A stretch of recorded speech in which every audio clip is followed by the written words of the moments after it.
NBA season has flown by, and now opening night is oh so close, almost as close as the Staples Center is to our studio right here in LA. And LA is exactly where we start. Stephen A. Smith's top 10 storylines heading into the NBA season.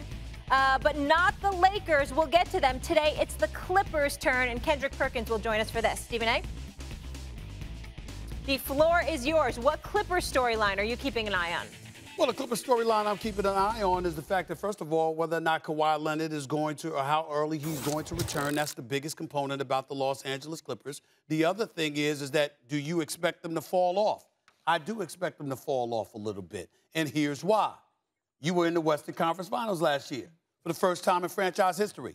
Ty Lue is clearly one of, if not the best coach in the NBA at this particular moment in time. I certainly believe in him. But I don't know if this roster is going to get you back to the conference finals because I don't know if that's going to happen. I'm looking at Phoenix, who's still going to be relevant. I'm looking at the Denver Nuggets with Jamal Murray coming back eventually. I'm looking at Utah. Obviously, they're the team to be reckoned with. And so when I look at the Western Conference, I would absolutely positively love, Perk, the Lakers and the Clippers to meet in the conference finals. That would be a dream matchup for me. Don't know if it's going to get to that point. I think that because of some personnel changes, because of the questionable health of Kawhi Leonard, I don't see the Clippers getting back to the Western Conference Finals. Well, I mean, you know, when I look at the Clippers right now, and I look at their roster, and I look at Ty Lue, one thing we know about Ty Lue is that he's one of the best coaches in the game today, and he showed us that last year in the postseason. He tends to get the best out of players. And when you look at Paul George, right, Paul George thrives well when he's the #1 guy. And we saw his confidence take a tremendous leap last year in the postseason, along with Reggie Hot Sauce Jackson. That's what they call him in the locker room, Hot Sauce Jackson. We watched Reggie Jackson. He got his confidence. He said the Clippers saved his career.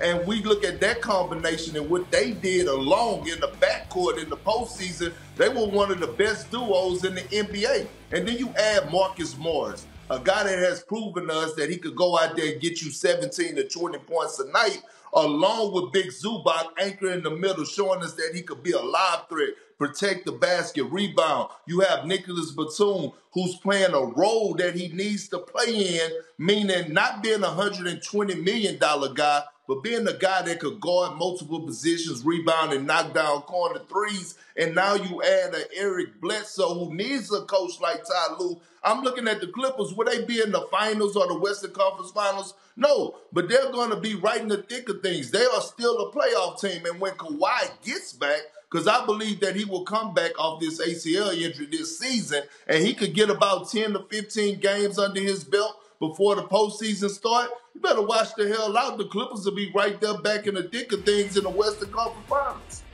Hey, Perk, let me ask you this question, though, as my NBA guy, right? You my NBA guy, so I'm coming to you. What you trying to say? What you trying to say? I mean, I love Perk. No, what you trying to say? Hold on, Stephen. Stephen A., I was going to get there to you, too. Okay, all right. As my other guy in the NBA, let me ask y'all something. I'm a billionaire, and I just paid two guys, not once but twice, to get me what? A playoff berth?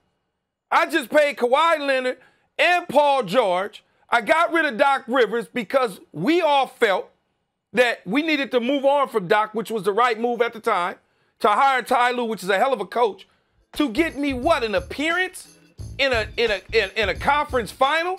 An appearance in the playoffs? No. Hold on. Not at all. Hold on. I paid to win it all.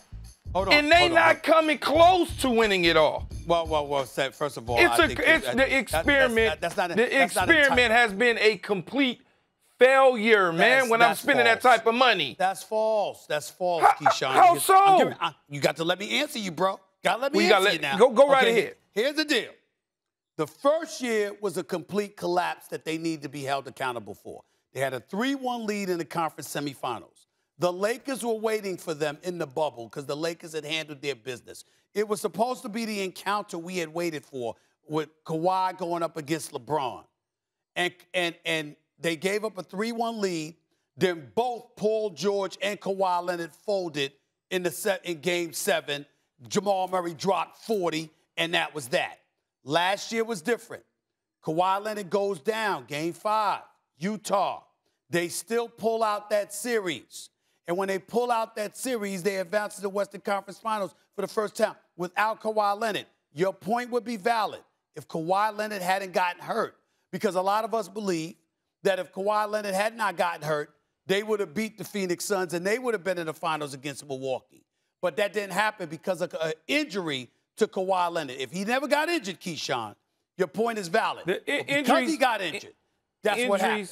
Injuries happen in the game. There's no question about it, Perk, that they was on their way to something possibly special. But guess what? It didn't happen that way. So now when we're looking at it, Kawhi is out extended period of time. You say maybe late year, comes back, get healthy for the playoffs, whatnot. That may not happen. And what if it doesn't happen and I'm the owner and I'm sitting there to continuing to spend money to get to where, when it's only going to get better, as you said, in the Western Conference? Y'all didn't even mention Golden State. Y'all didn't even mention that. Y'all should have. You ain't even mention. You just forgot all about them. Hey, look, Stephen A., you forgot all about them, right? and